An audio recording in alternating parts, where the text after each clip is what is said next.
Buenas noches, compañeras, compañeros. Empezamos un poco tarde por la indisciplina de los que se fueron. Pero bueno, se ve que estuvo bueno. Sí, pero está bueno lo de, no disciplina, indisciplina. Disciplina no me gusta, pero indisciplina está bueno. Sí. Bueno, les agradecemos muchísimo a ustedes que estén presentes acá. Bueno, esto tiene un cierto valor formal simbólico, que es la apertura de nuestro 7º Congreso. La verdad que 7 años de estos encuentros de núcleos importantísimos de economistas y, en fin, y de otras disciplinas que nos acompañan, se ha transformado en nuestro evento que hacemos con la Universidad de Quilmes, se ha transformado en un lugar casi clásico de los debates acerca de la economía. Así que, bueno, esa es, digamos, la parte formal que queríamos comentar, simbólica, que no es poco importante, porque no es muy frecuente que una universidad como la de Quilmes, bueno, tan importante y que tanto queremos, con un centro cultural como nosotros, tenga la consecuencia que hemos logrado tener. Creo que eso es porque compartimos ideas, porque compartimos inquietudes y porque hemos logrado que esas ideas e inquietudes compartidas se transformen y se materialicen en proyectos institucionales, sociales, académicos comunes. No es el único proyecto común que tenemos con la Universidad de Quilmes. Tenemos muchas otras cosas que venimos haciendo, coediciones, en fin, otros seminarios, diplomaturas, así que bueno, creo que es un vínculo muy fructífero. Este es uno de sus proyectos interesantes. Entonces, segunda cuestión, vamos a nuestro panel, a nuestra mesa. Están con nosotros Verónica Grondona, directora de Fiscalidad Internacional de la AFIT, integrante de nuestro Centro Cultural de la Cooperación, Valeria Mutuberría, de nuestro Centro Cultural de la Cooperación, economista y muchas otras cosas más. Tenemos tanta relación que no traje anotado nada de tu currículum. Bueno, y está Pablo Chena, director nacional de Economía Social, Desarrollo Local del Ministerio de Economía. Y después, como suelo decir yo, estos están a la izquierda. En mi otro lado izquierdo, en este centro cultural, no hay lado derecho. Acá derecha no hay, es todo izquierda. En todo caso hay un debate alrededor de la izquierda, pero eso es otra cuestión.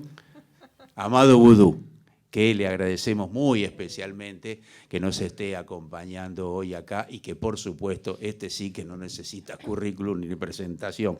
Pero yo solo diría que estamos muy contentos de que nos comparta con nosotros, porque Amado se ha transformado en un gran luchador político, además de toda su historia, además de que se le han ensañado y lo ha represaliado la reacción la derecha.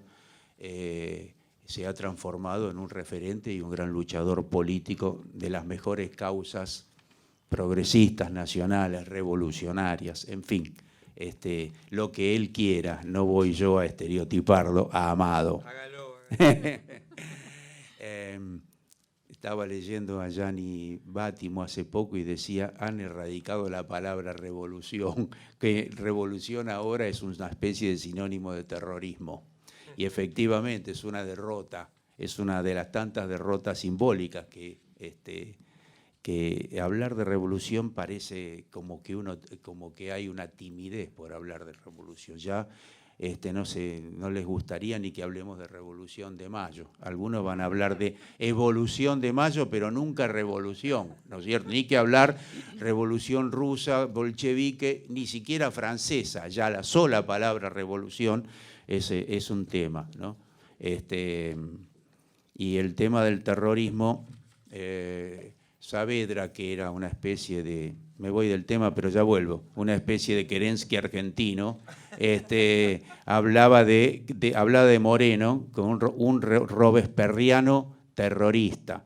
Es cierto que la palabra terrorista por entonces tenía cierta connotación histórica, fáctica, porque se definía una época de la Revolución Francesa como la época del terror, la época precisamente de los jacobinos, ¿no? No tenía la misma connotación que hoy. Sin embargo, ya estaba dando vuelta aquello de estigmatizar la idea de todo lo que sea revolucionario. Simplemente, yo voy terminando porque lo mío es la apertura. Creo que estamos viviendo tiempos muy difíciles. Uno podría decir, bueno, casi siempre son tiempos muy difíciles y es probable, ¿no? Hubo tiempos peores que los nuestros, como los momentos de guerra, que son los peores momentos de la humanidad. Tiempos difíciles, entre paréntesis, es una maravillosa obra de Dickens que relata los sufrimientos de la clase obrera inglesa a mediados del siglo durante la Revolución Industrial. O sea, el capitalismo, como decía alguien desde sus inicios, viene trayendo grandes tragedias para los sectores humildes, para los trabajadores. Esa es una obra maestra de la literatura universal, pero que describe las consecuencias del capitalismo en su fase casi original. Lo paradójico es que estamos ahora a 2 siglos de aquello y el capitalismo sigue siendo el mismo y generando la misma situación, ya no solo para los pueblos, para la sociedad, sino ahora para envenenar y destruir al planeta y la propia naturaleza. Por lo tanto, una vez más creo que el problema no es la economía. El problema es el capitalismo, le podríamos decir a Clinton. Por eso, los debates sobre economía son trascendentes, yo diría es una obviedad, y siempre están planteadas discusiones teóricas que son trascendentes, discutirlas y todo lo que sea el reto para nosotros, para los sectores progresistas, nacionalistas, de izquierda, revolucionarios, cada uno se puede ubicar en el espacio que quiera, es determinante que desde esta ciencia social, que no, como decía Marx, no es una ciencia natural, es una ciencia social. Antes, cuando no estaban las cuestiones de género, también se decía es una ciencia del hombre. Bueno, es una ciencia humana, efectivamente, una ciencia social, y está entonces condicionada por las disputas políticas, por la lucha política.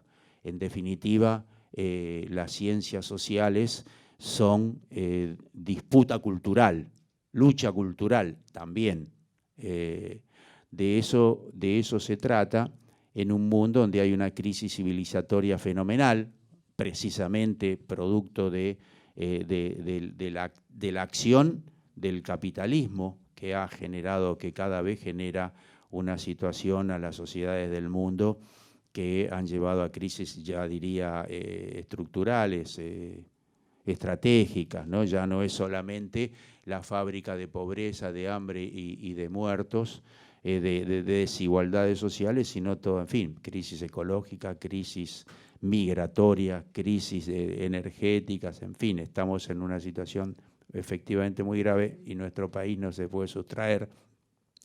Y por último, termino, bueno, en nuestro país, en la economía, lo que tenemos planteado es de un gobierno popular, de un gobierno democrático que triunfó con un gran frente amplio logrando derrotar a la derecha, y creo que se trata de que el año que viene volvamos a derrotar a la derecha.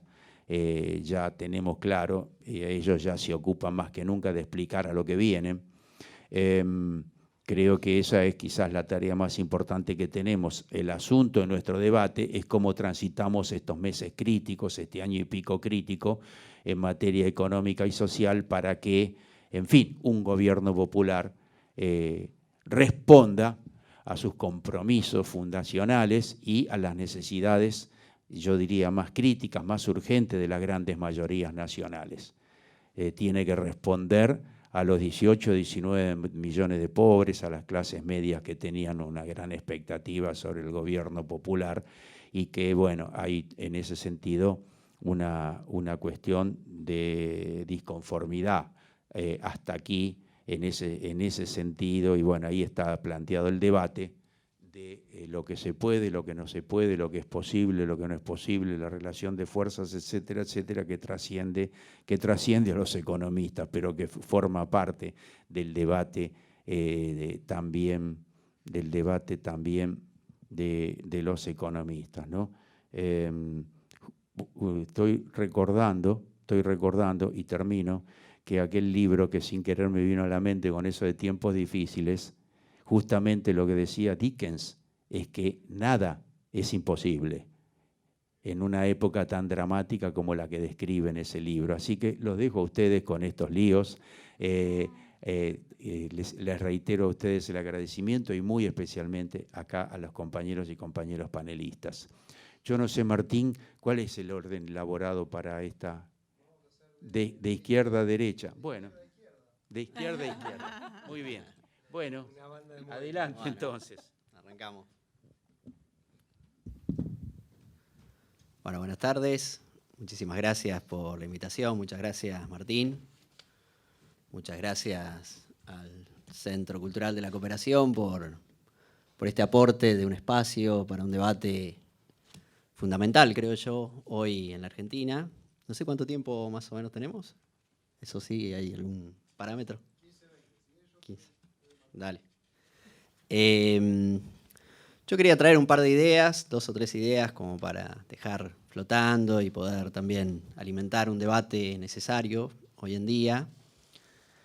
Y la primera figura sobre la realidad argentina que se me viene cuando veo los números y cuando tratamos de interpretarla es la de una suerte de moneda en el aire, ¿no? Donde va de un lado a otro, gira, en una suerte de transición, podemos decir ya hablando de etapas, que estamos en una transición incluso estructural hacia algo que no tenemos muy claro qué es lo que va a ser.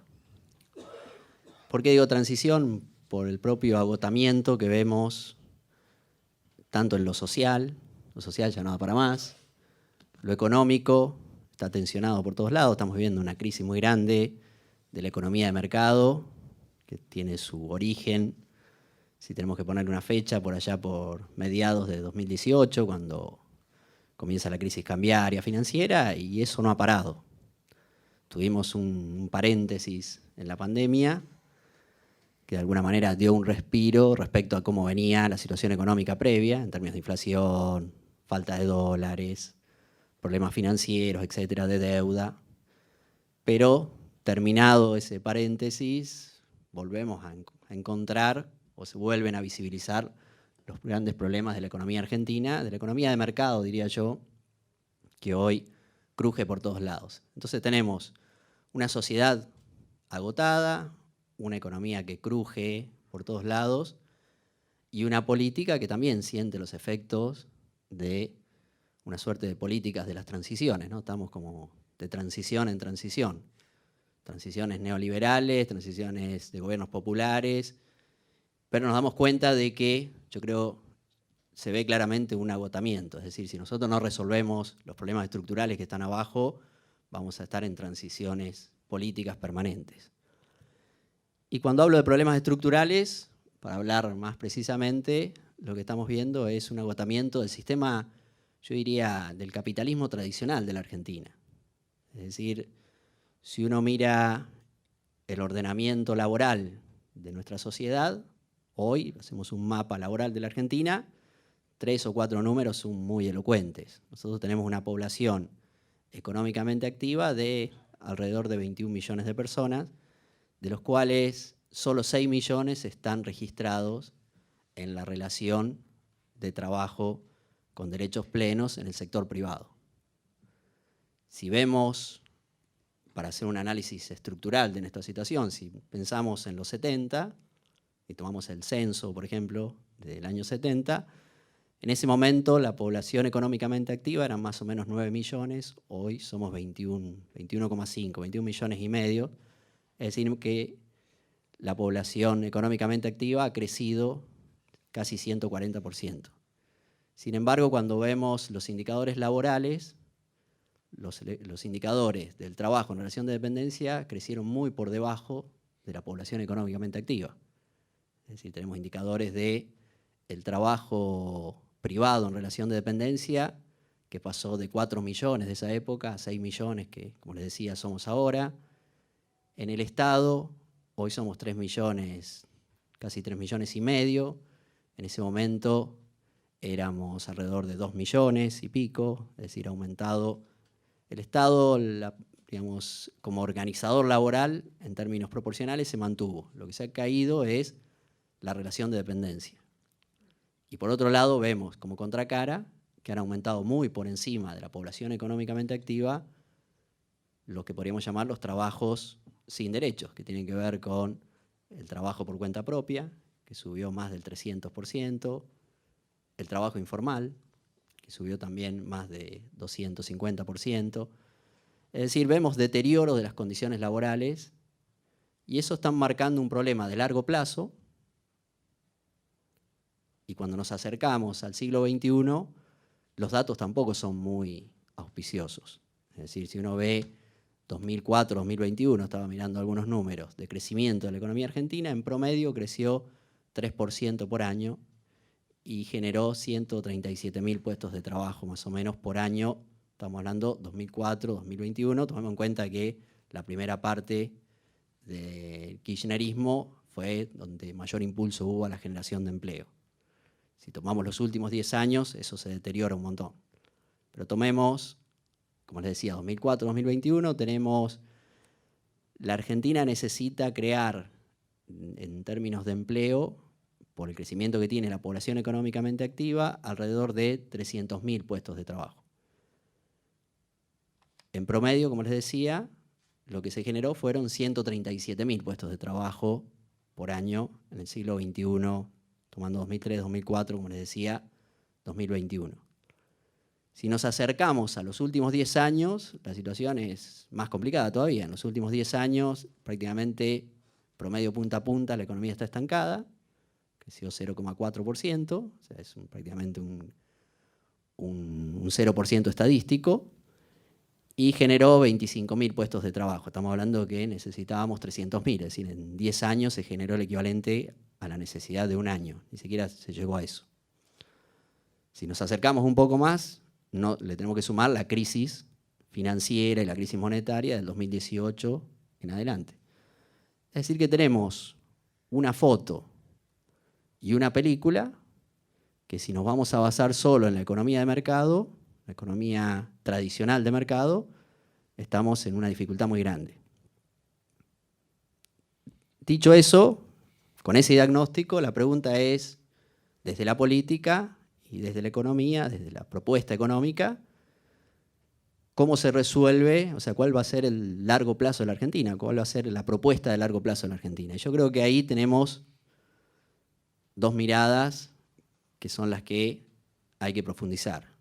Una mirada que tiene que ver con, bueno, esto que fue insuficiente durante los últimos 50 años, que se ha mostrado insuficiente en todo el siglo XXI y que hoy está en crisis, hoy está estancado, lo podemos resolver, que sería la economía de mercado, la economía capitalista de mercado, y podemos llegar a absorber a estos 7, 8 millones de trabajadores que por esta falta de dinamismo del empleo fueron quedando afuera, es decir, población económicamente activa que creció en los últimos 50 años 138% y un empleo registrado que lo hizo solo el 50%. Todo eso es gente que salió del esquema tradicional de derechos laborales y de ordenamiento laboral en el empleo, pero que fue consiguiendo otros trabajos. Por eso tenemos como contracara un incremento en el trabajo por cuenta propia, el incremento en el trabajo en la informalidad, donde se mezclan muchas formas laborales precarias, ilegales, de superexplotación, etc. O sea que tenemos más de la mitad de la población en Argentina por fuera de las relaciones tradicionales de trabajo y por fuera de lo que llamamos los derechos universales, tanto en el sector privado como en el sector público. Resolver el problema del 55% más o menos de la población económicamente activa es un desafío enorme. Son, pongamos un número, 8 millones de personas que hoy están en una situación o de espera o están en una sala de espera del capitalismo para que los vuelva a incorporar, que sería la propuesta, volver a impulsar el capitalismo de tal manera que nosotros podamos crecer más o menos 6-7% por año durante mucho tiempo, porque más o menos 6% de crecimiento, 7%, nos generan los 300.000 puestos de trabajo que necesitaríamos simplemente para que no se siga aumentando el número que hoy está en ese lugar por afuera de las relaciones capitalistas. Si crecemos menos, seguimos aumentando el número, tenemos que crecer por encima de 6 para empezar a resolverlo. Como les decía, la situación de la economía de mercado pareciera no dar propuestas en ese sentido, o sea, no parece un escenario auspicioso hoy para la Argentina, independientemente de la política económica, que tiene un montón de desafíos y que para volver a encauzar esto hay que resolver problemas estructurales. El capitalismo a nivel mundial cambió. Hoy tenemos un capitalismo financiero, hoy tenemos cambios tecnológicos que van en contra del empleo. Es decir, este fenómeno que en la Argentina podemos ver agravado, en el mundo está sucediendo. Excepto algunas excepciones que tienen sus particularidades, la falta de empleo, por lo menos en Occidente, es un problema generalizado. El problema que tiene la Argentina es que la falta de empleo llegó en un momento en el cual todavía faltaba incorporar mucha gente. Entonces tenemos la mitad, para decirlo en términos concretos, la mitad dentro y la otra mitad fuera de estas relaciones. ¿Cuál es la propuesta, la otra propuesta? Nosotros vemos con pesimismo esa posibilidad de resolver todo en la economía de mercado, tenemos que pensar en otra economía, en otro modo de producción. Y ahí es donde retomamos la idea de economía popular. Porque toda esta gente que se fue quedando afuera empezó a crearse de una manera cooperativa, de una manera comunitaria, porque surge de la comunidad formas de trabajo que son diferentes. Diferentes en cuanto a la manera organizativa, es decir, una forma de trabajo en la cual los propios trabajadores se fueron organizando su trabajo. Desde lo comunitario, pero después empezaron a desarrollar ramas productivas. Entonces tenemos, obviamente, la economía popular es muy fuerte en lo comunitario, y de eso hablo de economía del cuidado, comedores, merenderos, la asistencia en espacios de primera infancia, etcétera, la protección social comunitaria, digámoslo así. Y después tenemos un montón de ramas que tienen que ver con la agricultura familiar, la construcción a pequeña escala, la producción de alimentos, la producción textil, que uno ve que está evolucionando de manera muy significativa en toda la economía popular. O sea, tenemos por un lado una economía que está floreciendo en la informalidad, que es esta economía popular, y por otro lado una economía formalizada que se está agotando. La pregunta es, ¿seguimos insistiendo con esta economía formalizada que se está agotando? Y le tenemos mucha fe a una política económica nueva que pueda dinamizar la Argentina de una manera en la que no ha sido dinamizada en los últimos 70 años, o empezar a formalizar y a registrar y a impulsar, a desarrollar esta otra economía que es la economía popular, que tiene otros valores. Cuando uno dice, bueno, ¿es factible, es sustentable dinamizar la economía popular? Y depende con qué valores. Si pensamos en los valores de la economía de mercado, no, porque no se rige por esos valores. La economía de mercado se rige por la competencia, el individualismo, la acumulación de riqueza, y la otra economía, el otro modo de producción, tiene que ver con principios de responsabilidad comunitaria, reciprocidad, un compromiso muy alto con la dignidad del trabajo, porque todo gira, como hay gente que fue expulsada del sistema, justamente por un sistema que utiliza el trabajo como variable de ajuste y a la máquina como eje del sistema. En la economía popular es al revés, es el trabajo y la dignidad del trabajo lo que se protege, y luego el trabajador sale a buscar los medios de producción. ¿Cuál es el problema que tiene la Argentina? Que prácticamente no tiene acceso a medios de producción porque no tiene crédito, porque no tiene políticas de fortalecimiento productivo, etcétera. Solo es atendido por la política social. Entonces tenemos un límite muy grande en la economía popular para su desarrollo, para el desarrollo de una economía propia de los trabajadores, que se la inventaron los propios trabajadores. ¿Qué diferencias tiene? Porque nosotros decimos, puede ser una salida para la Argentina, y yo diría, pensado a escala global, buscar de nuevo una economía del trabajo, que acá se llama economía popular, en otros lugares se llamará de otra manera, pero que tiene que ver con volver a poner el eje en el trabajo. Pues el capitalismo está agotado casi por su contabilidad. Es decir, tiene un nivel de aceleración en la productividad que hace que si yo quiero mantener y hacer crecer los puestos de empleo, es decir, la generación de empleo, necesito tener un nivel de consumo que es insostenible. Se recalienta la tierra, tenemos los problemas ambientales que tenemos. El recalentamiento global casi que es simbólico en la misma palabra, es decir, estamos recalentando la propia tierra, la propia naturaleza, por exigirle de una manera en la cual es insostenible. Por lo tanto, tenemos un capitalismo que incluso aunque genere empleo, con los niveles de productividad que tiene, necesita un nivel de consumismo que es insostenible a nivel global. Ese camino está agotado. El otro necesita otros valores, por eso es tan importante recuperar esto de la economía popular, recuperar de los valores comunitarios, porque también pone un freno al consumismo sin sentido, pone un freno a la productividad por la productividad en sí.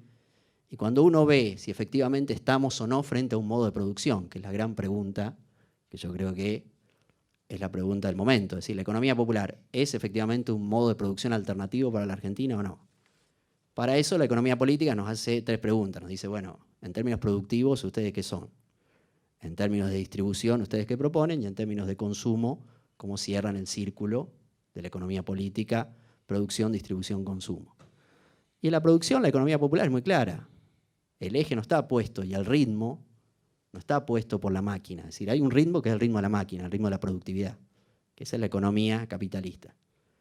La economía popular tiene el ritmo del trabajo, por eso hablamos de 2 velocidades. Es una economía que va a otro ritmo, va al ritmo del trabajo, porque justamente la variable de ajuste en la economía tradicional es el trabajo, y si la cosa no funciona, lo primero que se ajusta es el trabajo. En la economía popular es al revés, el ajuste está dado por la productividad. Por eso cuando no funciona el mecanismo de acceso a medios de producción, de acceso a nuevos mercados, el ajuste no se da por el trabajo, sino que se da por la productividad, y vemos emprendimientos de muy baja productividad. Pero eso es una consecuencia del ajuste por la restricción que tiene hoy a su desarrollo la economía popular.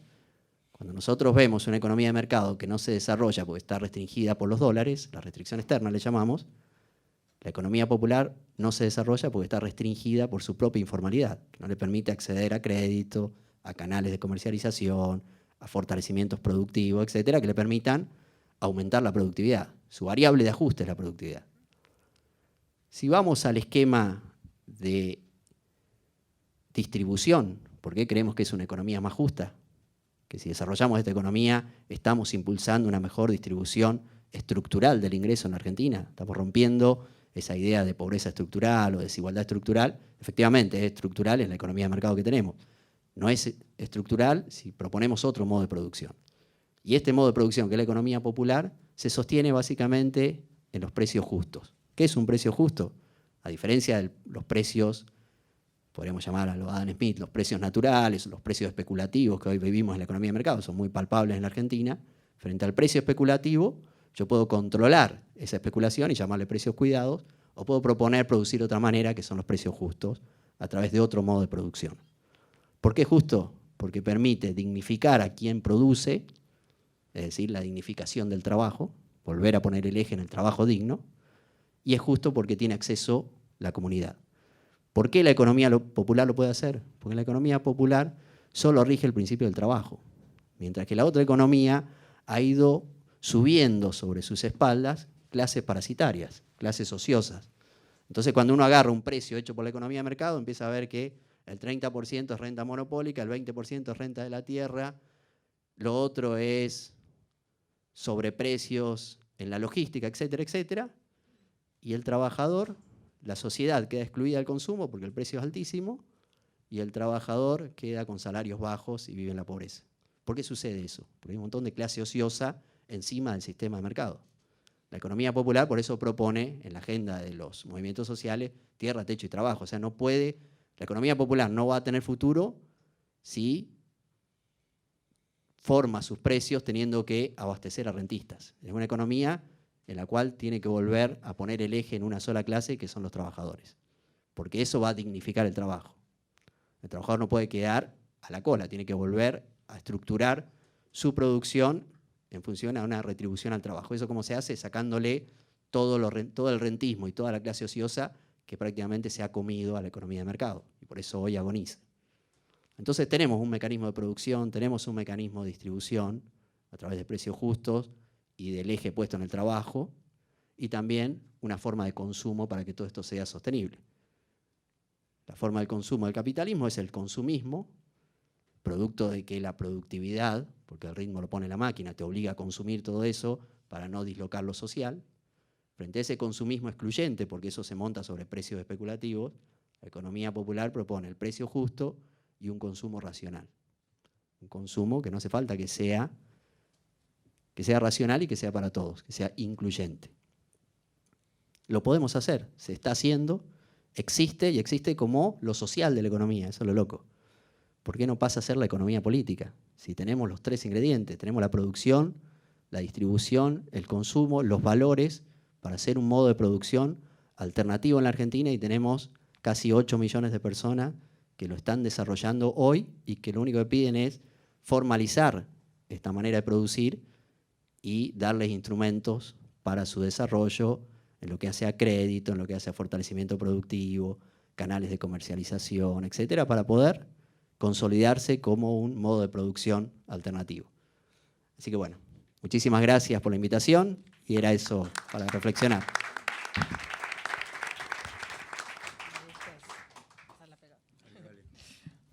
Valeria Mutuberría. Bueno, ahí me fui anotando varias cosas que Pablo compartía.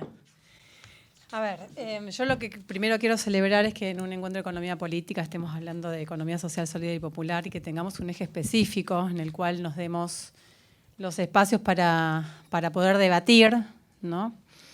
En temas, Pablo recién anticipaba varios, ¿no? En lo que tiene que ver con las formas de producción que nos damos en la economía social, solidaria y popular, las formas de comercialización, la forma de consumo, cómo financiamos, ¿sí?, el rol del cooperativismo de crédito y el financiamiento en nuestro sector, las normas y políticas públicas que estamos desarrollando de una manera desde una perspectiva más de coproducción y coconstrucción de las políticas públicas, porque somos un sector muy activo históricamente en la promoción de políticas públicas y en la incidencia normativa. Bueno, nosotros acá en nuestro movimiento tenemos una larga trayectoria, digamos, en ese ámbito. Y también cómo hoy estamos disputando espacios tan trascendentales como es la economía del conocimiento y el cooperativismo de plataformas, ¿no? Entonces, esos temas los estuvimos abordando hoy y los vamos a seguir abordando mañana, para ver también la diversidad de actividades y de aspectos que nos atraviesan en este vasto sector, que es la economía social, solidaria y popular. Yo, como estamos en un evento de economía política, quería tirar algunas cifras como buen economista sobre el cooperativismo, ¿no? Ahí Pablo recién justamente centraba mucho la atención en lo que es la economía popular. Yo quería centrar más la atención en el cooperativismo, que además, digamos, me parece que hay ahí unos diálogos muy, muy interesantes y muy fructíferos y hay que fortalecerlos aún más para crear este sistema propio de economía, sistema económico propio de economía social, solidaria y popular. Bueno, yo me voy a dedicar más que nada al cooperativismo, porque a veces cuando como decía Pablo recién, él digamos, escuchábamos los datos y las cifras y la realidad es que impacta. Y a veces cuando no tenemos datos ni cifras, es como que estamos totalmente invisibilizados e invisibilizadas. Entonces, yo traía algunos números de la Alianza Cooperativa Internacional y también algunos números del INAES en relación a la trascendencia del cooperativismo y de la economía cooperativa. A nivel internacional hoy 1.000 millones de personas somos parte y estamos asociadas directamente a cooperativas para resolver alguna necesidad, ya sea la vivienda, el consumo, seguros, actividades agropecuarias, aspectos y servicios financieros, el trabajo, ¿no? Hay 3 millones de cooperativas a nivel mundial. Y esas 3 millones de cooperativas hoy representan el 10% del empleo mundial, que va en ascenso aparte, que tiene que ver con este escenario que planteaba Pablo, ¿no? Hay un sistema agotado, un modo de producción capitalista que está agotado, está mostrando ya hace tiempo ese agotamiento, y ahí para el cooperativismo y para la economía social, solidaria y popular se nos presentan unos escenarios potenciales de generar trabajo, ¿sí?, a través de estas formas asociativas como son las cooperativas y la diversidad de formas que son parte de este campo. Las 300 cooperativas más importantes del mundo equivalen a la 6ª economía mundial. Y quiero comentarles que en esas 300 cooperativas más importantes del mundo, donde está registrado en un estudio que se llama Monitor Coop de la Alianza Cooperativa Internacional, conjuntamente con la Unión Europea, hay 5 cooperativas argentinas, entre las cuales tenemos la Cooperativa Obrera, tenemos el Banco Credit Coop, tenemos la Asociación de Cooperativas Argentinas, tenemos y dos cooperativas de seguros, ¿sí?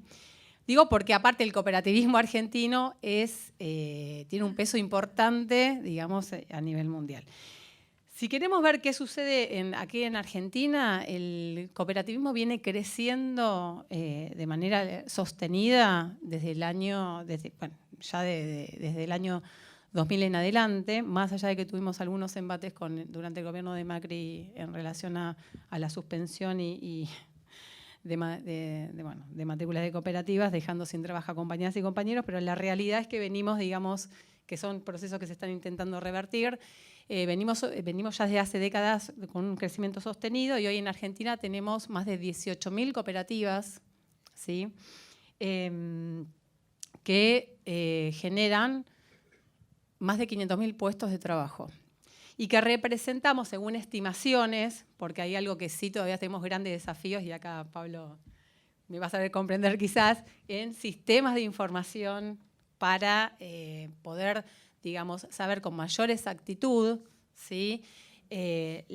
La generación de riqueza, la generación de trabajo, el valor agregado que tenemos, que generamos las cooperativas, porque tenemos una particularidad, ¿no? Como es la economía también social, solidaria y popular en general, que no todas nuestras actividades están atravesadas por relaciones mercantiles. Entonces allí, en un sistema capitalista que te mide lo cuantitativo, ¿qué pasa con todas aquellas actividades, ¿sí? De relacionamientos, de intercambios, ¿no? Incluso de intercambios de trabajo y otros bienes y servicios, en los cuales no media el dinero y no media el mercado? Y miro acá a los compañeros de los pueblos originarios que están haciendo un trabajo extraordinario para poder visibilizar la economía comunitaria indígena cooperativa, ¿no? ¿Cómo medimos esa riqueza? Entonces, si bien tenemos esos desafíos todavía, hoy hay una estimación que la economía social en Argentina representa el 10% del Producto Bruto Interno. Es un número importante,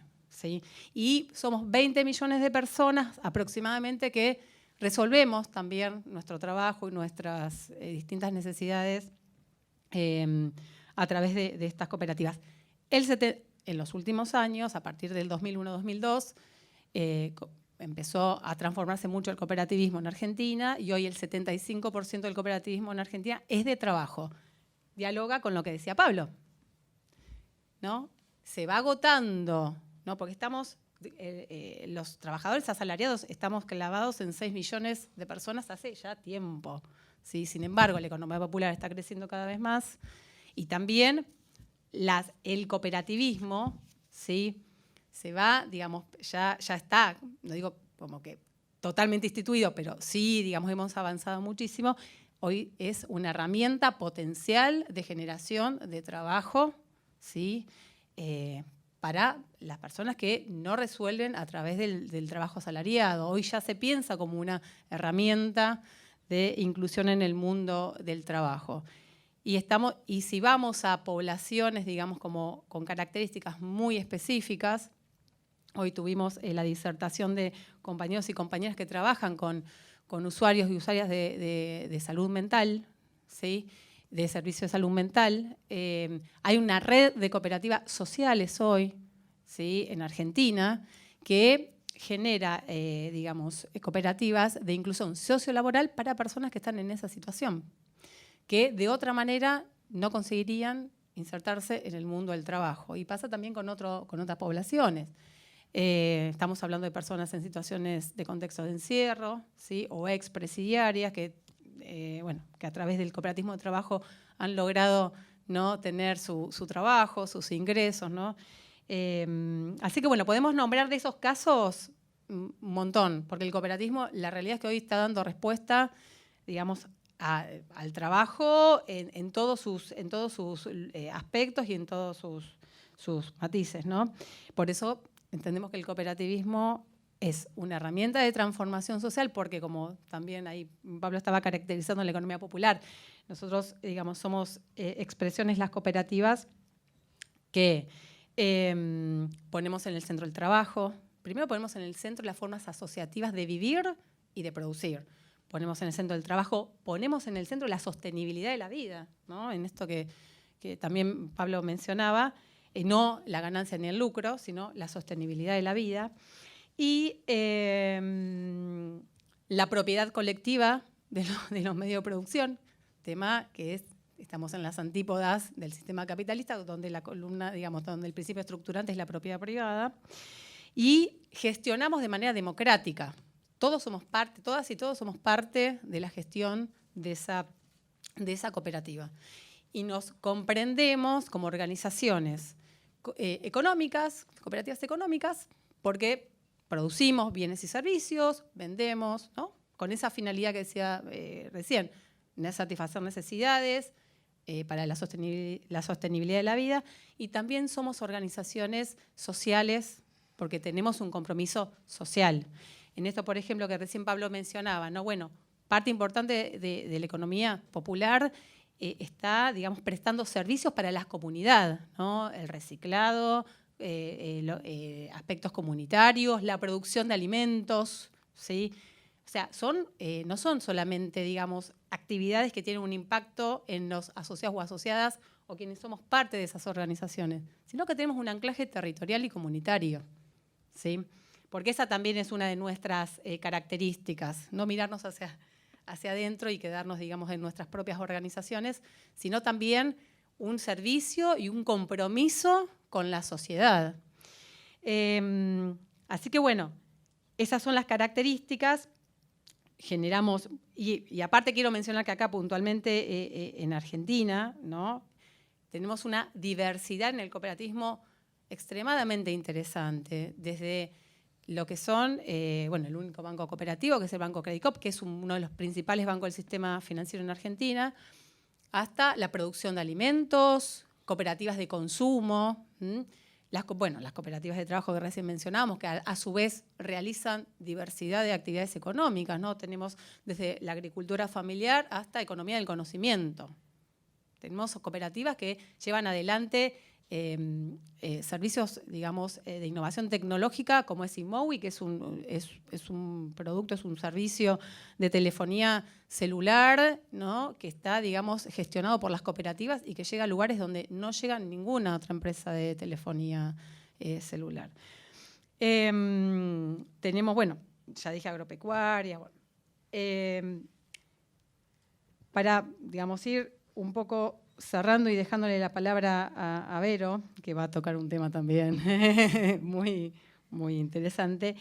Lo que yo quería, digamos, como resaltar, y en esto que me quedaba ahí, digamos, esto que decía Pablo, es necesario y urgente que empecemos a mirar con mayor detenimiento. Acá yo hablo porque entiendo que quizás hay muchos economistas, porque eso es lo que también nos faltan en la economía social, solidaria y popular. Profesionales, yo soy cooperativista y economista, digo, nos faltan profesionales que estemos desarrollando conocimientos y que podamos aportar también al sector. Acá en el Centro Cultural tenemos un departamento de economía social, cooperativismo y autogestión, que justamente producimos conocimiento para el sector de temas que nos parecen que son relevantes en materia de políticas públicas y normativas y distintos aspectos.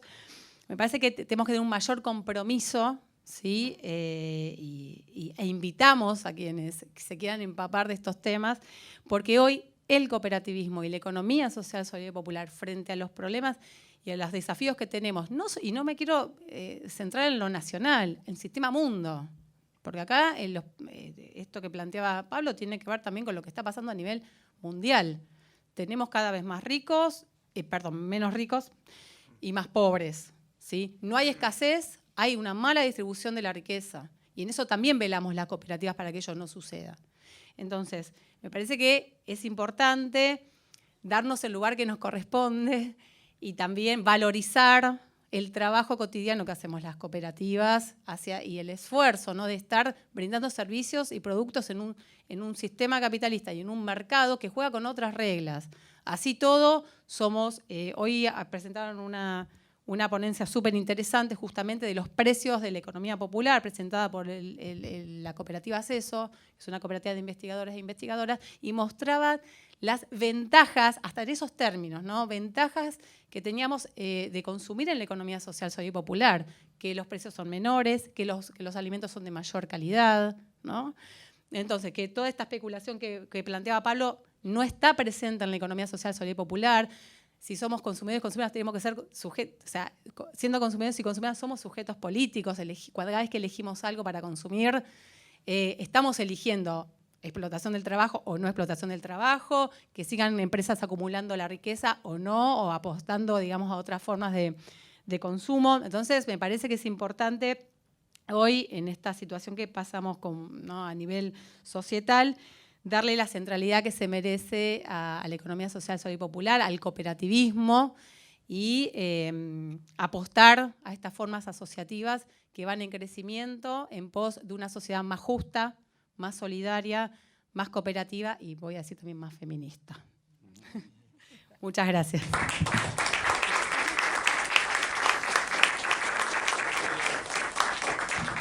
Dejamos la economía popular, ¿no? Sí. Verónica Grondona. Cambiamos de tema. Sí.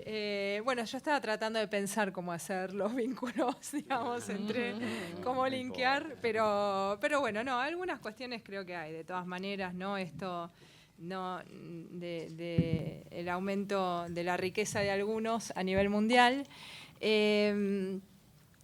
Porque no sé si son menos ricos, pero que sí que son más ricos, ¿no?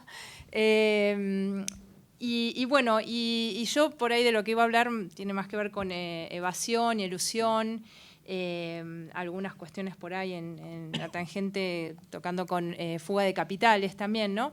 Y por ahí quería traer una cuestión enlazando desde otro punto de vista con lo que se estaba mencionando. Hay una iniciativa que se llama Principios y Directrices de Derechos Humanos en la Política Fiscal, organizada por algunas ONGs, ¿no? Algunas como el CELS, ASIG, el Centro de Derechos Económicos y Sociales y otras, la Red de Justicia Fiscal.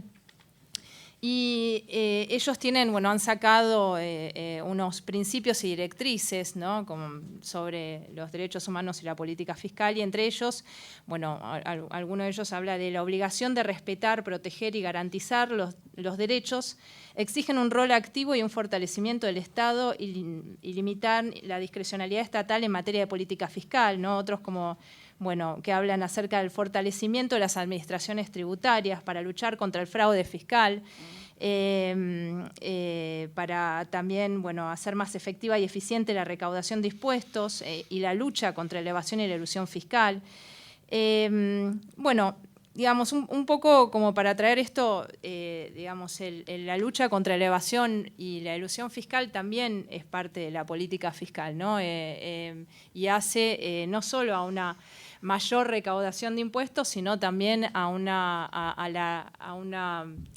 o participa o no en la redistribución de la riqueza también, ¿no? Porque depende sobre quiénes se ponga el foco en relación con la lucha contra la evasión, ¿no? y la evasión de impuestos, eso va a incidir justamente también en la redistribución de la riqueza, ¿no?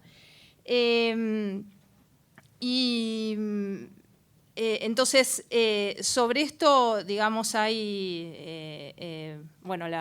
en este momento me toca el rol de ser directora de Fiscalidad Internacional en AFIP. De todas maneras, vengo más como investigadora del Centro Cultural de la Cooperación, pero no me puedo sacar el sayo, ¿no?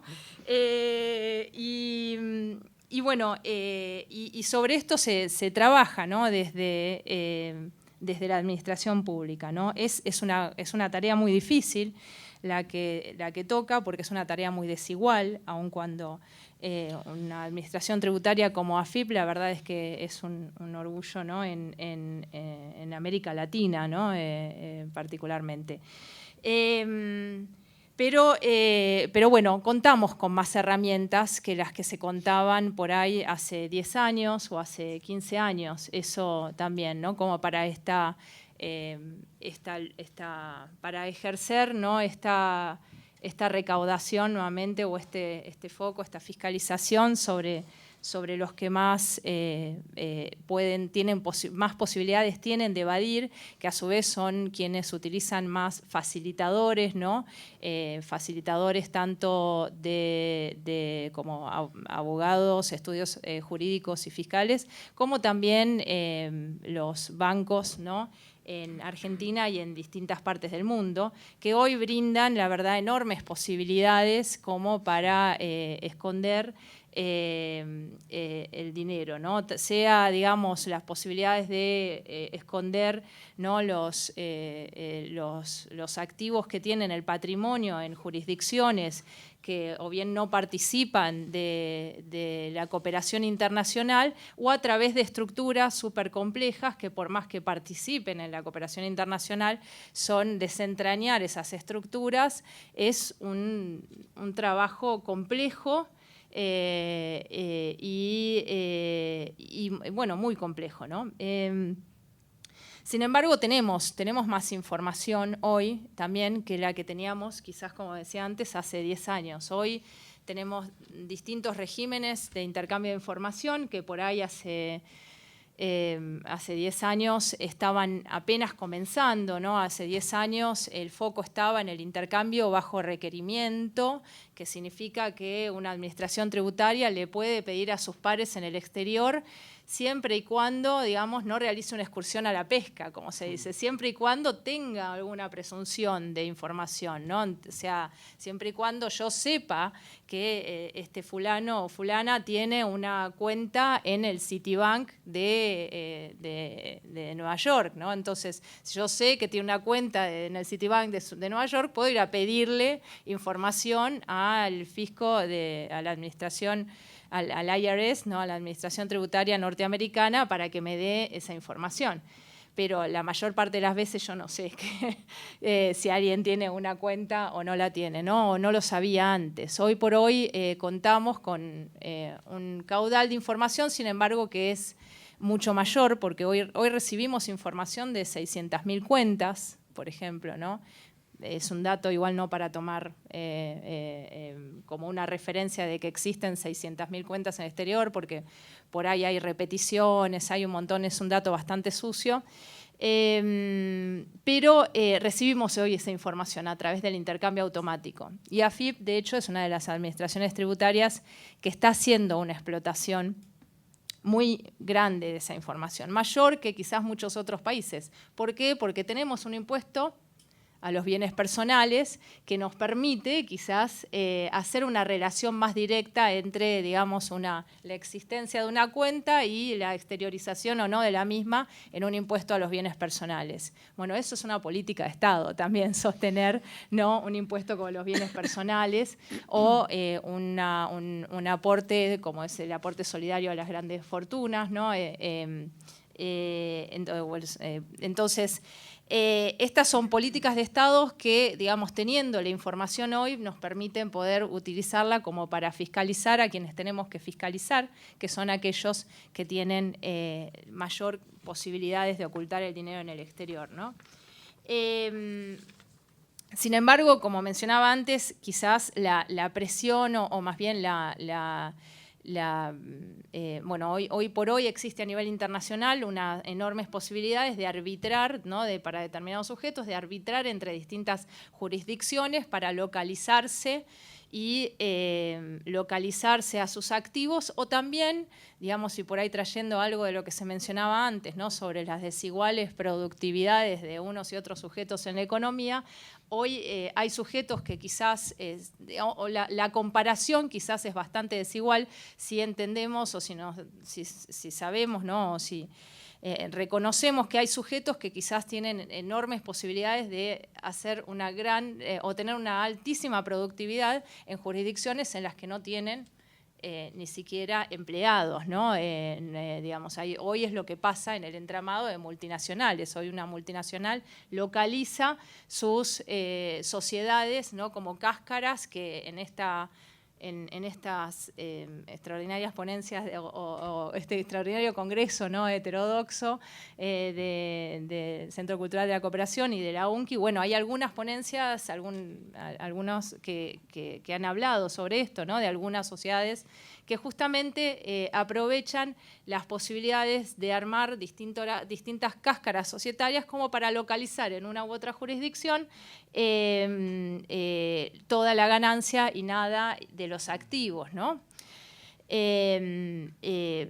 Y esto la verdad es que, digamos, es bastante complejo, es quizás más complejo todavía, aun cuando también hay información hoy, porque hoy recibimos otro intercambio automático de información en todas las administraciones tributarias que participamos de él, que es el intercambio de informes país por país, que algunos países están transparentándolos y haciéndolos públicos, ¿no? Particularmente en la Unión Europea. No desde las administraciones tributarias, porque eso sería violar el secreto fiscal, tanto para nosotros como para cualquier otro país, pero lo tienen como política que, bueno, para cualquier empresa multinacional que quiera invertir en tal país, tiene que poder mostrar, ¿sí? Estos informes país por país de cuánto está ganando en cada jurisdicción en la coopera, cuántos empleados tiene, cuántos activos tiene, cuántas ventas, ¿no? Digamos, como para que cualquier ciudadano pueda hacer un poco la ecuación de qué es lo que está pasando en estas empresas que a las que quizás les está comprando, ¿no? Y que no están dejando su ganancia ni pagando sus impuestos en este país, ¿no? Pero aun cuando, como decía antes, uno tiene por ahí esa información, la verdad es que es bastante desigual la pelea, porque la realidad es que hoy por hoy es posible hasta operar en Argentina sin tener presencia física en Argentina, ¿no? Y eso es la economía digital. Entonces, pero bueno, sobre eso hay algunas discusiones a nivel internacional en las que Argentina ha participado y sigue participando y seguirá participando, como las que refieren al Pilar 1, al Pilar 2, digamos, dicho más en criollo, digamos, en el Pilar 2 vendría a ser este impuesto mínimo global del que se habla, ¿no? También, que voy a hablar de tener algún, ¿no? de pensar en discutir un impuesto adicional, digamos, en el Congreso parece algo bastante difícil, pero de todas maneras es algo que quizás, bueno, tenemos que seguir trabajando sobre estas propuestas y ver cómo las vamos a implementar, ¿no? En el caso del Pilar 2, por ejemplo, digamos, lo que se discute es la posibilidad de que un país grave la renta diferencial en aquellos casos en que tiene una filial o más bien una casa matriz que opera en su país y que tiene filiales en el exterior que están pagando alícuotas menor al 15%, porque eso es lo que pasa con estas cáscaras, ¿no? Digamos, que se localizan en distintas jurisdicciones y que terminan localizando esta ganancia en jurisdicciones donde al final tienen una tasa efectiva del 1%, del 3%, digamos, y no... y se vuelve una competencia desigual en relación con otras jurisdicciones que quizás tenemos alícuotas más altas, pero donde, digamos, el sistema internacional nos lleva a pensar en participar en esa competencia, digamos, en una relación en que la que vamos a perder probablemente más de lo que vamos a ganar, porque bajar las alícuotas implica, no nos va a necesariamente traer mayores capitales, pero sí seguro que vamos a perder recaudación y vamos a perder financiamiento para desarrollar, para llevar adelante las políticas que necesitamos, o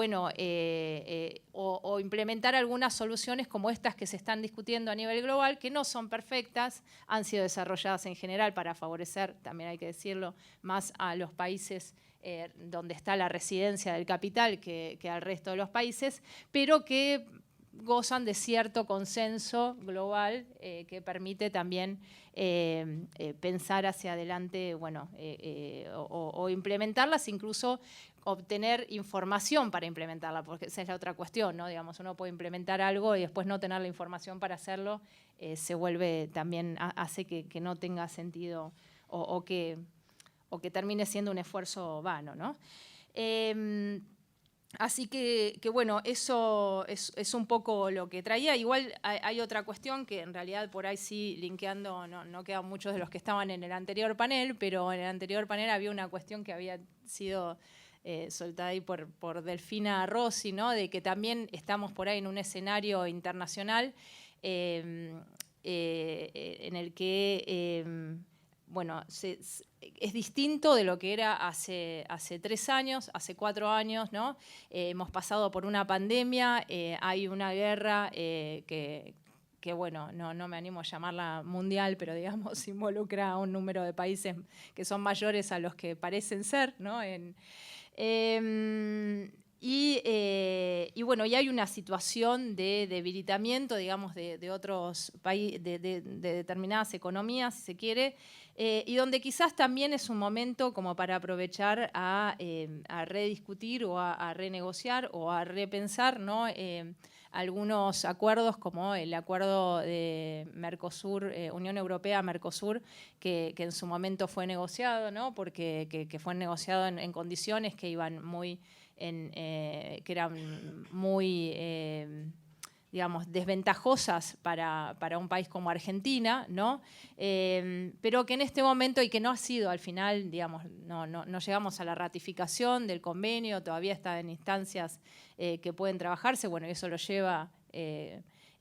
otros organismos, y no tengo ni idea de qué es lo que está pasando, digamos, dentro del sector público y, digamos, por parte de los organismos que lo trabajan, pero un poco porque, bueno, esto había surgido del anterior panel y quería también aprovechar para traerlo, ¿no? De que hay cuestiones, digamos, el escenario quizás internacional nos permite, nos puede llegar a permitir pensar también en otro, en encontrarnos en otra situación respecto a la que nos encontrábamos antes, tanto respecto de este convenio como respecto de otros que pueden surgir y bueno, y todos ellos también, digamos, este tipo de convenios también afectan o no a los flujos financieros ilícitos que se mueven en todos estos países, ¿no? Porque un convenio como el de la Unión Europea al final, digamos, está localizado, tiene una serie de jurisdicciones ahí que son jurisdicciones de nulo baja, que tienen son atractoras, ¿no? Del capital y también de estas rentas excedentes que estaba mencionando recién. Bueno, quizás ahí me fui con otro tema, pero eso un poco era lo que tenía y lo dejo ahí para no robarle tiempo a Amado.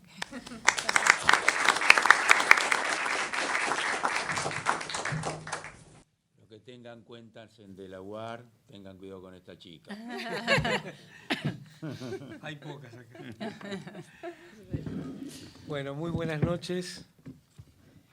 Muchas gracias al centro por invitarme a participar de este congreso. Muchas gracias a todas y todos los que vinieron y a quienes estamos compartiendo esta mesa. Voy a intentar unir todo lo que fuimos escuchando, porque para mí hay un eje y un hilo conductor. No son botellas tiradas al mar sueltas, sino que me parece que nos plantean un gran desafío en cuestiones que venimos pensando colectivamente hace bastante y incluso con la posibilidad de quedar como preguntas triviales, me parece que nos invitan a pensar qué estudia la economía, cuál es el objeto de estudio de la ciencia económica y, por lo tanto, cuál es la epistemología, o sea, la ontología y la epistemología de las ciencias económicas o de la ciencia económica. Y retomando algo que Carlos decía al principio, ¿tiene sentido que exista una ciencia económica? ¿O no habremos perdido el camino cuando decidimos, no nosotras y nosotros, pero cuando alguien decidió separar la ciencia social en un conjunto de supuestos saberes con un objeto diferenciado? ¿No es esto una operación del pensamiento liberal y de uno de los aparatos ideológicos de Estado, que es el sistema de educación? ¿No estamos a veces nosotras y nosotros mismos reproduciendo este sistema que, claro, cuando la pregunta es incorrecta, las respuestas tienden a ser incorrectas? Me parece que lo que fuimos escuchando que vos decís, bueno, son críticas al sistema, son mucho más que críticas al sistema. Me parece un panel de una profundidad muy, muy potente si estamos dispuestos a recoger el guante para repensar aquellos temas de los que estamos hablando, porque en definitiva, ¿está en crisis el mundo del trabajo o está en crisis las leyes que regulan el mundo del trabajo? ¿Está en crisis los sistemas impositivos o está en crisis la teoría del valor? ¿Qué significan los precios en el siglo XXI? ¿Qué significan los precios a partir de un mundo que da muestras todos los días que tiene una tendencia permanente hacia el monopolio? Entonces me parece que ahí están las puntas. Escuchamos hablar una y otra vez en la televisión de competencia y la importancia de la competencia y la importancia de la competencia. ¿Cuántos precios hay relevantes en la economía en la cual nos movemos, las y los argentinos y todos los habitantes de este bendito planeta, que sean generados en un sistema que se asemeje en algo a un oligopolio, no a la competencia perfecta? Ya no se asemeja ni a un oligopolio. La tendencia es a la monopolización y ya no es tendencia, es la realidad efectiva. Y me parece que ahí entonces podemos encontrar respuestas. Porque si los precios no son señales para asignar, como nos dice la epistemología ortodoxa, bienes escasos a funciones alternativas, bueno, tenemos que cuidarnos de lo que hablamos cuando hablamos del sistema de precios. Si los servicios públicos son monopolios, si los bienes producidos de insumos difundidos son monopólicos, si el transporte de carga es monopólico, ¿cuáles son los precios que quedan en competencia perfecta? Y si esto es así, ¿por qué perdemos tanto tiempo estudiando algo que es un aparato hermoso, que cierra en un pizarrón como pocas cosas, pero que no tiene nada que ver con la vida de los seres humanos? Y entonces podemos empezar a dar las respuestas que nos preguntaba Pablo, o que planteaba Pablo, con el enfoque que él le daba. ¿Qué pasa en el mundo del trabajo? ¿Qué pasa en el mundo del trabajo?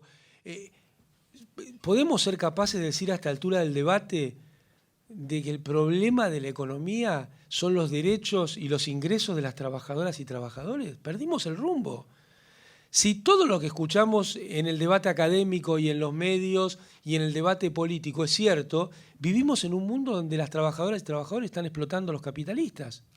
Ahora, eso es incompatible con un mundo en el cual, en la Argentina, para no ir al número famoso que el 1% tiene, en la Argentina, Carlos Heller y Máximo Kirchner pusieron en marcha un tributo a las grandes fortunas, en el cual en un país de 47 millones de habitantes alcanzó a 14.000.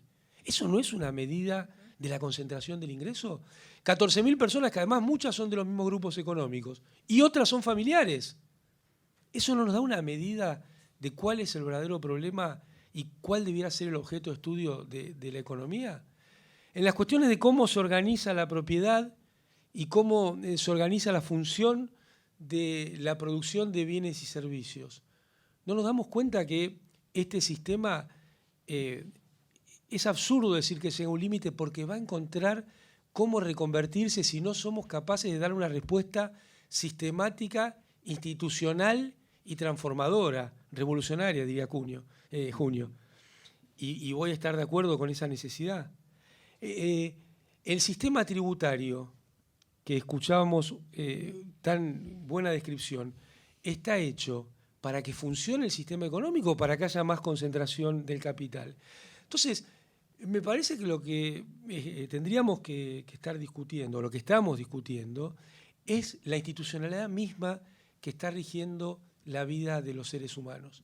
Da toda la sensación que hace, porque uno escucha el debate público y claro, el mundo siempre fue así. No, el mundo no fue siempre así. Uno escucha el debate público y esto es racional, y no es racional. El mundo no fue siempre así. Este mundo existe, sistema mundo, como decías hace un rato, existe a lo sumo hace 250 años. Y si nos ponemos a estudiar en serio, desde mediados de los 80, en el sistema mundo que vivimos hoy. Está bien, nos mostraron a los picapiedras para que pensemos que el mundo siempre fue así, pero eso es una operación. Primero nos mostraron a los picapiedras, después nos mostraron a los supersónicos. Entonces, no solo el mundo fue siempre así, sino que siempre va a ser así. Pero esto es una construcción social. Esto es una construcción suprafuncionamiento del sistema económico. Es una construcción en la cual funciona lo que suponemos que es una ciencia y en realidad aprendemos y enseñamos una ideología disfrazada de pseudociencia en nuestros centros universitarios. Ahí está el desafío de los planteos que teníamos. ¿Podemos pensar que se acabó el mundo del trabajo? Miren, yo prefiero pensar que están mal las leyes laborales, porque no nos vamos a poner en contra de los avances tecnológicos, no nos vamos a poner en contra de la incorporación de capital. Lo que está claro es que hoy tendríamos que tener un sistema laboral que tenga 4 horas de trabajo con los mismos ingresos o más. Entonces van a ver cómo no se acaba el mundo del trabajo. Tiene que ver con otras cosas. Hay un problema distributivo. ¿Por qué no avanzamos en darle un mayor sostén al sistema cooperativo? No solo para cooperativas de trabajo, para todas las cooperativas. Y no estoy pensando en un banco cooperativo, que tenemos uno y muy bueno en la Argentina, que compite palmo a palmo con el sistema financiero local. Estoy pensando en la necesidad de generar mecanismos de financiamiento y de sostén de la posibilidad de organización cooperativa para la producción de todos los bienes y todos los servicios. O no tenemos un problema de concentración en un país donde un litro de leche se mueve 1000 kilómetros por día aproximadamente en promedio. Entonces, la teoría del valor que tenemos no funciona. La relación precios, asignación de bienes y servicios, producción, salarios, no funciona porque los precios se han convertido en mecanismos de extracción de valor de las sociedades, no de generación de valor. Miren, cuando durante la etapa del kirchnerismo, la acción de Pampa Energía rondaba su cotización en Nueva York en los $8, $8.50. Ni bien asumió Mauricio Macri, llegó a valer $65. De 8 a 65, en una cotización que no tenía nada que ver con las variables monetarias de Argentina, porque era en otra plaza. Cuando terminó el gobierno de Macri volvió a rondar los 12, $14. ¿Qué nos muestra esto? Que los precios no tienen nada que ver con el valor. Tienen que ver, sí, con los intereses de los accionistas, pero nada tienen que ver con el valor que genera en una sociedad. Cuando la sociedad más se destruía, los precios de esa compañía subían y no paraban de subir. Con solo esa prueba tendríamos que estar dándonos cuenta que las empresas de servicios públicos no pueden funcionar en este sistema. Y tenemos un gran debate con las compañeras y los compañeros respecto a qué vamos a hacer con este sistema. Argentina tiene un problema de ingreso de su población innegable, que la contracara son los aumentos de los precios, ¿no? Porque de poco servirían aumentos nominales si vamos a tener aumentos de precios. Ahora, ¿es razonable imaginar que en este contexto pueden subir las tarifas de los servicios públicos en nuestro país?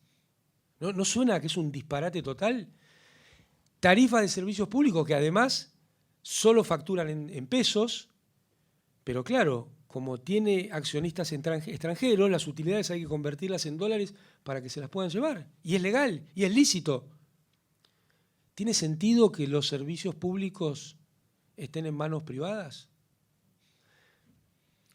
Más aún, ¿tiene sentido que una empresa de servicios públicos tenga parte de su capital privado? Porque tenemos el caso de YPF, es un problemón. Porque una empresa con ese sistema organizativo está obligada, y con razón, a darle respuesta a los accionistas. Lo que nosotros necesitamos es sacar las empresas cuyos precios son vectores de desarrollo de la República Argentina de la formación de precios de mercado, sobre todo cuando es monopólica. Porque de nada sirve que un porcentaje de YPF sea nacional, el 51%, si va a tener que darle cuenta a accionistas privados. Necesitamos otra teoría del valor detrás de esto y otra forma de formar los precios. Y estos desafíos que hoy pueden parecer que están fuera del campo de lo posible, me parece que es indispensable ponerlos como objetivos. La obligación del campo nacional y popular es expandir el campo de lo posible, si no, no tenemos razón de ser. Para hacer algo similar a lo que hace el sistema ortodoxo, no tenemos razón de ser, porque lo van a hacer mejor, porque van a tener más acompañamiento de los poderes fácticos. Nosotros estamos solo para remar contra la corriente, para modificar la distribución del ingreso, para modificar la distribución de la riqueza. Si no, no hay razón de ser. Este es el desafío que tenemos en el campo académico, en el campo militante y también las compañeras y compañeros en el campo de la gestión pública. Nosotros no podemos pensar la gestión pública con las anteojeras del neoliberalismo, que nos atraviesan a todos. Acá no es una crítica a nadie. El sentido común, que no existe, que es el sentido de la clase dominante, permea por todos los resquicios de la sociedad. Por eso tenemos que entrenarnos y ayudar a entrenar en pensar de otra manera. El ejemplo más patético son los bancos públicos, que son más bancos que públicos. Están organizados para funcionar como bancos. Y en una pandemia, en un momento de caída de la actividad económica, mostrar como grandes indicadores que los bancos públicos tienen ganancias, es un disparate. Es un disparate. Por supuesto que podremos discutir con otras visiones, pero no tiene razón de ser. Esos recursos están mal asignados. Ni que hablar del tema de las LEVAC y las LELIC. Ni que hablar del tema del costo tributario que aparece explicitado por primera vez en el presupuesto 2023 de la República Argentina. Aparecía explicitado, pero nunca con nombre y apellido por rama de actividad. Entonces, esta mesa que escuchábamos y participamos con tanta atención, nos deja la alegría de que hay una tarea enorme hacia adelante. Que hay una tarea, además, que es necesario encadenar la coyuntura, de la cual también se habló, con los objetivos de mediano y largo plazo. Que además es indispensable hacer una lectura adecuada de lo que está sucediendo en el mundo. ¿Hay una multipolaridad o hay una multilateralidad? ¿En qué situación nos encontramos? ¿Qué es el mundo en el cual nos estamos situando? ¿Nos tiene que importar más qué tipo de gobierno tiene Brasil o la convicción de saber que siempre va a ser nuestro socio principal, nos guste o no? En tiempos del primer mandato de Cristina Fernández de Kirchner, estaba en Chile Piñera, una persona con la cual no había nada que ver. Sin embargo, todos los años crecía el comercio bilateral entre ambos países en el entendimiento de la construcción de lo regional a lo global. Entonces, bueno, me parece que este congreso, esta juntada, nos invita a pensar muy fuerte, a pensar juntos, a no pensar solas y solos, y a desatar los límites del pensamiento que nos impone un sistema que, más allá de que nos digan que siempre fue así, no fue siempre así. Y que más allá que nos digan siempre va a ser así, nosotros vamos a luchar porque no sea así. Y esto no puede hacerse sin una conceptualización profunda de una visión desde el campo nacional y popular, desde la izquierda de la izquierda y desde lo que represente la igualdad en el siglo XXI.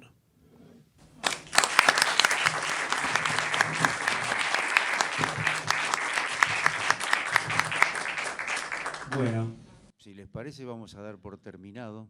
Si me permiten voy a recoger esto que dice Amado, expandamos lo posible. Y voy a volver a Dickens, nada es imposible, y ambas cosas tienen que ver con un axioma contrario, que es lo que flota, lo que está. Ese axioma es que todo es imposible. Ese es el problema, que ellos subyacentemente o abiertamente nos presionan para que todos estemos convencidos que todo es imposible porque no nos da la relación de fuerzas. La relación de fuerzas es una cuestión que existió siempre, no es ninguna novedad de época, no es ninguna originalidad, tampoco lo es la idea del poder real, es muy fuerte. El poder real existió siempre. Existió en el Imperio Romano, en Grecia, en la modernidad, en la Revolución Francesa, y acá siempre existió un poder real. En otra época algunos marxistas le llamaban estructura y superestructura. En definitiva hay un poder real que siempre se opone a los poderes populares y siempre culturalmente empuja la idea de que todo es imposible. Por eso creo que desde una visión, más esperanzadora, que la necesitamos, podemos ir entonces a estos otros axiomas, como decía Amado, expandamos lo posible. Nada es imposible. Muchísimas gracias y nos vamos. Gracias a todos.